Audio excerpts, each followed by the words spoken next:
नमस्कार। आकाशवाणी जयपुर अजमेर से प्रस्तुत हैं प्रादेशिक समाचार।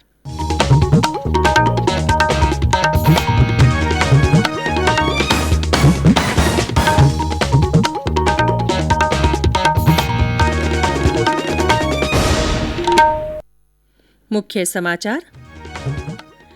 प्रधानमंत्री नरेंद्र मोदी आज टॉयकेथॉन 2021 के प्रतिभागियों से वीडियो कॉन्फ्रेंसिंग के जरिए करेंगे संवाद। प्रदेश में कोविड टीकाकरण का काम युद्ध स्तर पर जारी। देश भर में वैक्सीनेशन का आंकड़ा 30 करोड़ के पार हुआ। राज्य में कोरोना की थमी रफ्तार। कल 10 जिलों में कोई नया मामला नहीं आया सामने। रिकवरी दर 99% के करीब। और राजस्थान बोर्ड की 10वीं और 12वीं कक्षा के परिणामों का फॉर्मूला जारी। पिछली 2 परीक्षाओं के परिणामों को बनाया जाएगा आधार।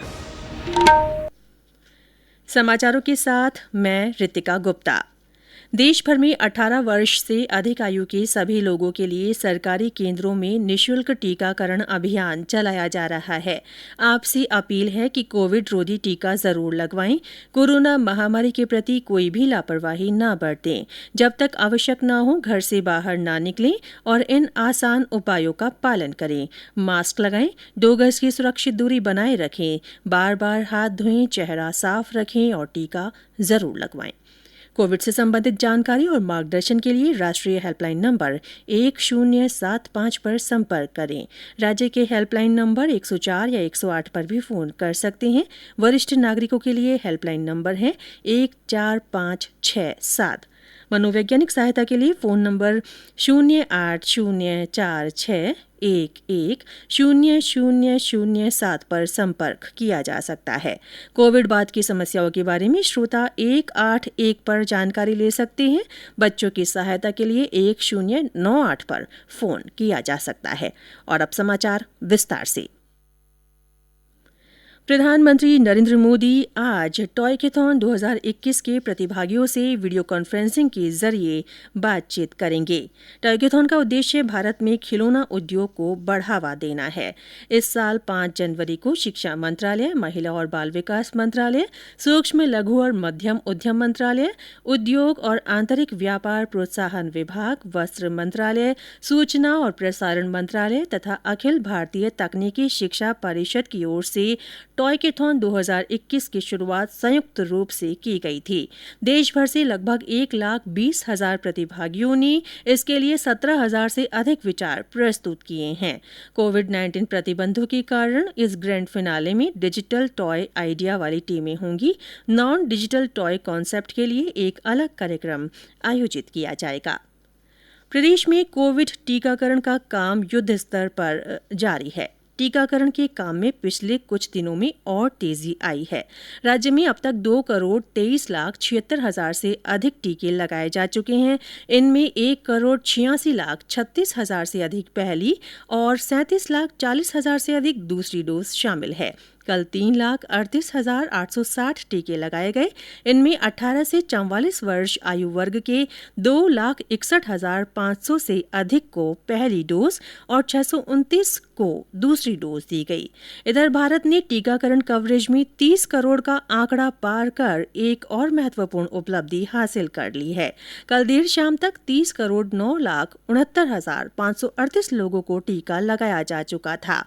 कल 58,34,000 से अधिक खुराक दी गई। देश में कोविड के डेल्टा प्लस वेरिएंट को लेकर राज्यों को सतर्क रहने को कहा गया है। भारत में अब तक इस वेरिएंट के 40 मरीजों का पता चला है। ये मरीज महाराष्ट्र, केरल और मध्य प्रदेश से हैं। अब तक 45,000 से ज्यादा नमूनों की सीक्वेंसिंग की गई है। स्वास्थ्य मंत्रालय ने इन राज्यों से कहा है कि वे जांच बढ़ाएं, संपर्कों का तुरंत पता लगाएं और जिन इलाकों में डेल्टा प्लस वेरिएंट मिला है वहां प्राथमिकता से टीकाकरण करें।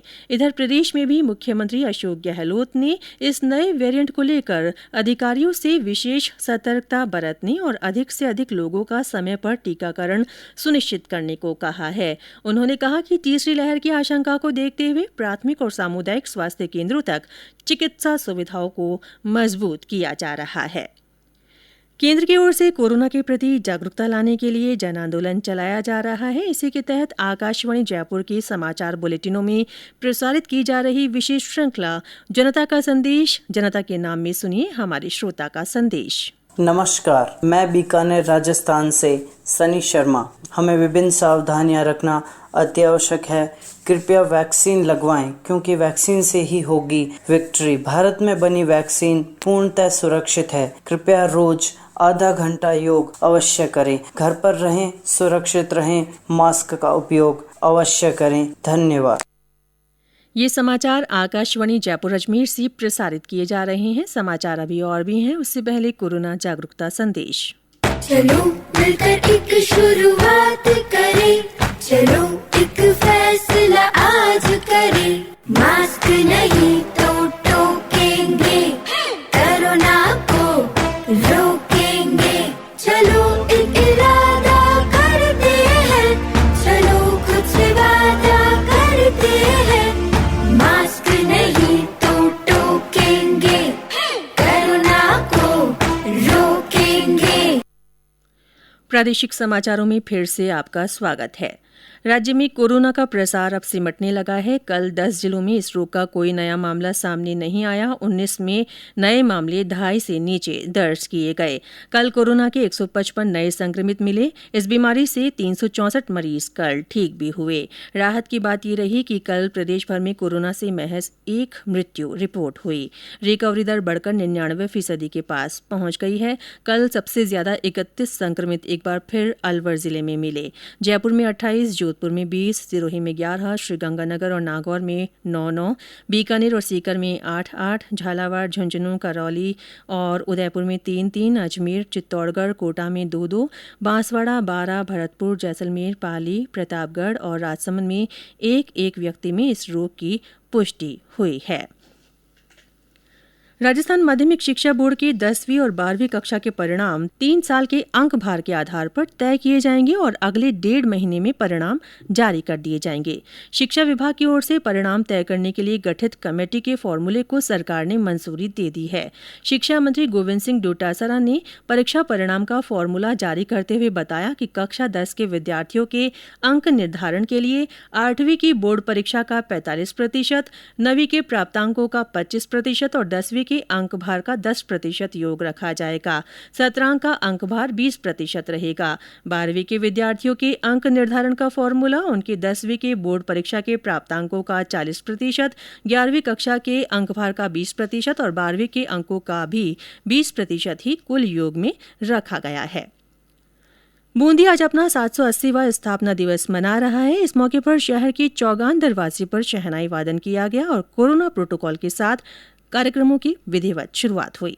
स्थापना दिवस पर विभिन्न कार्यक्रम बूंदी जिले भर में कोविड गाइडलाइन की पालना करते हुए किए जा रहे हैं। सुबह नागर सागर कुंड पर शहनाई वादन की मधुर स्वर लहरियों के साथ में कार्यक्रमों का आगाज हुआ। बाद में गढ़ गणेश पर वैदिक मंत्रोच्चार के साथ में पूजा अर्चना की। पौधरोपण के कार्यक्रम भी होंगे। कई स्थानों पर वर्चुअल माध्यम से भी बूंदी स्थापना दिवस को मनाया जा रहा है। राजकुमार दादीज, आकाशवाणी समाचार, बूंदी।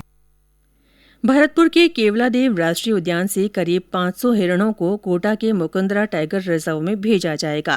केवलादेव में लगातार किए गए प्रयासों से हिरणों की अच्छी तादाद हो गई है। वहीं मुकुंदरा टाइगर रिजर्व में बाघों का कुनबा बढ़ाने और उन्हें भोजन मुहैया कराने के लिए ये शिफ्टिंग की जाएगी। 500 चीतलों की शिफ्टिंग अगले महीने होने की संभावना जताई जा रही है। केवलादेव राष्ट्रीय उद्यान के निदेशक मोहित गुप्ता ने बताया कि केवलादेव में 600 से 700 चीतल क्षमता से अधिक हैं। उन्होंने बताया कि पिछले वर्ष भी अलवर के बाला किला को सेंचुरी के तौर पर विकसित करने के लिए भरतपुर से 200 चीतल शिफ्ट करने की योजना बनाई गई थी, लेकिन वह पूरी नहीं हो पाई। मोहित गुप्ता के अनुसार पिछले वर्ष हुई केवलादेव में वन्य जीव गणना में केवलादेव उद्यान में 2079 चीतल पाए गए थे। उन्होंने बताया कि चीतलों को शिफ्ट करने के लिए उन्हें ट्रैंकुलाइज नहीं किया जाएगा, उन्हें पकड़कर पिंजरे में बंद कर भिजवाया जाएगा। शिव कुमार वशिष्ठ, आकाशवाणी समाचार, भरतपुर। और अंत में मुख्य समाचार एक बार फिर। प्रधानमंत्री नरेंद्र मोदी आज टॉयकेथॉन 2021 के प्रतिभागियों से वीडियो कॉन्फ्रेंसिंग के जरिए संवाद करेंगे। प्रदेश में कोविड टीकाकरण का काम युद्ध स्तर पर जारी है। देश भर में वैक्सीनेशन का आंकड़ा 30 करोड़ के पार हो गया है। राज्य में कोरोना की रफ्तार और कम हुई है। कल 10 जिलों में कोई नया मामला सामने नहीं आया। रिकवरी दर 99% के करीब हो गई है। और राजस्थान बोर्ड की 10वीं और 12वीं कक्षा के परिणामों का फॉर्मूला जारी हो गया है। पिछली 2 परीक्षाओं के परिणामों को आधार बनाया जाएगा। इसी के साथ प्रादेशिक समाचार बुलेटिन समाप्त हुआ। हमारा अगला बुलेटिन हिंदी में दोपहर 12:30 बजे प्रसारित होगा। नमस्कार।